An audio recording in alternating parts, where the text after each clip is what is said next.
Hello student. Class 9 में आज हम लोग जो है एक स्पेशल ट्रायंगल के बारे में पढ़ेंगे। वो है ट्रायंगल है हमारा आइसोसेलेस ट्रायंगल।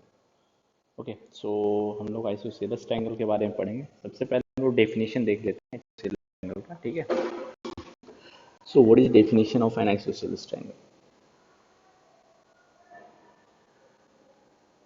सो आइसोसेलेस ट्रायंगल का डेफिनेशन क्या है? A triangle is called as an isosceles triangle if it has two equal sides। अगर एक ट्रायंगल में दो साइड इक्वल हैं तो हम उस ट्रायंगल को क्या बोलेंगे? Isosceles triangle. यानी कि अगर आप देखिए तीनों साइड भी इक्वल हो सकता है तो वो इक्विलेटरल ट्रायंगल होता है। दो साइड इक्वल होगा तो वो हमारा क्या होगा? आइसोसेलेस। तो ये दो अगर साइड इक्वल है तो ये ट्रायंगल मेरा क्या है? आइसोसेलेस। सो यहाँ से एक कॉमन सा स्टेटमेंट राइज होता है ये अंडरस्टैंडिंग के लिए। Every equilateral triangle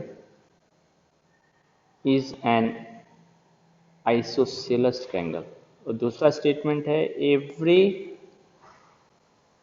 isosceles triangle is an equilateral triangle.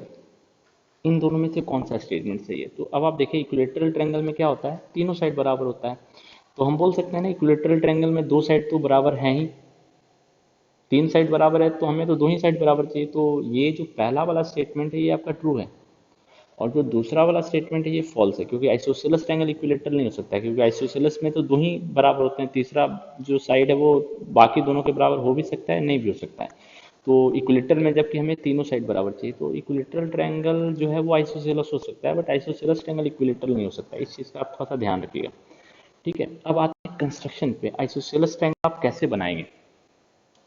इसका देखिए एक बेसिक सा आइडिया है।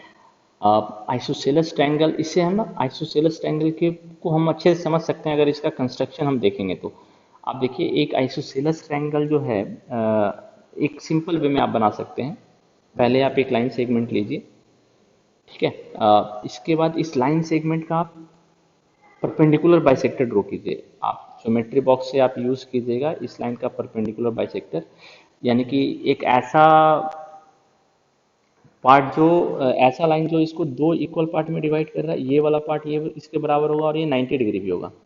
सो that's why we call this line as perpendicular bisector. तो इस चीज़ का ध्यान रखिएगा, व्हाट इज परपेंडिकुलर बाइसेक्टर। ठीक है, हमने एक लाइन लिया और इस लाइन पे परपेंडिकुलर बाइसेक्टर ड्रॉ किया। अब इस परपेंडिकुलर बाइसेक्टर पे आप कोई भी पॉइंट लीजिए। सपोज मैंने एक पॉइंट लिया सी। अब इस सी को अगर आप ए और बी से ज्वाइन कर देंगे, इस सी को अगर आप ए और बी से ज्वाइन करेंगे ना, तो जो इस वक्त ट्रायंगल बन रहा है ये आइसोसेलेस ट्रायंगल है। आप इसको मेजर भी कर सकते हैं। मैं सारे साइड का लेंथ मेजर कर दे रहा हूँ आपका। ठीक है, फॉर एग्जांपल इस साइड का लेंथ आप देखिए 6.7 है, इस साइड का लेंथ भी 6.7 है और इस साइड का लेंथ 6 है। दो साइड इक्वल है ना इसमें।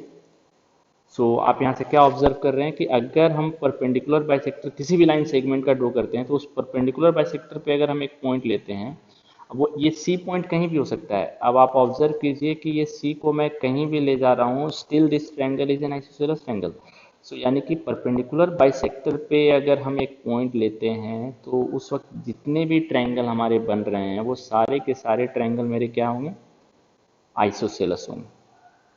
ठीक है, उस वक्त जितने भी ट्रायंगल बन रहे हैं, आप देखिए कितने सारे ट्रायंगल बन रहे हैं।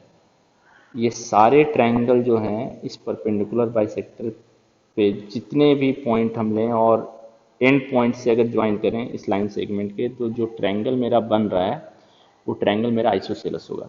All now you can see there are infinitely many triangles, so all this triangles are isosceles triangle.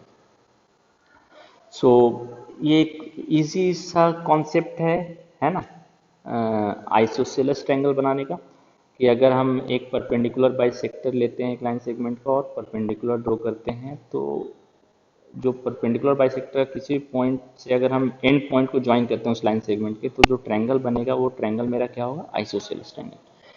ठीक है, यहाँ से अब हम कुछ कंक्लूजन भी निकालेंगे। क्या कंक्लूजन निकालेंगे वो आप देखिए। हम कंक्लूजन ये निकाल रहे हैं कि अगर हम अ, इस आइसोसेलेस ट्रायंगल में, ठीक है, अब देखिए ये दो साइड तो इक्वल है, तो जो तीसरा वाला साइड होता है ये कहलाता है बेस। सो आइसोसेलेस ट्रायंगल में अगर बेस की बात की जा रही है तो ये फिक्स्ड है कि बेस कौन सा साइड होगा, जो तीसरा वाला साइड होगा वो मेरा बेस होगा। और बेस के अपोजिट में जो एंगल होता है, ये एंगल है ना, बेस के अपोजिट में जो एंगल है, यानी कि जहाँ पे दोनों इक्वल साइड मिल रहा है, इस पॉइंट पे मिल रहा है, तो यहाँ पे जो एंगल बन रहा है इसको हम लोग बोलते हैं वर्टिकल एंगल। सो आइसोसेलेस ट्रायंगल में वर्टिकल एंगल और बेस ये फिक्स कॉन्सेप्ट है, और बेस पे जो एंगल बनता है इसको हम लोग बोलते हैं बेस एंगल। तो ये दोनों एंगल क्या कहलाएगा,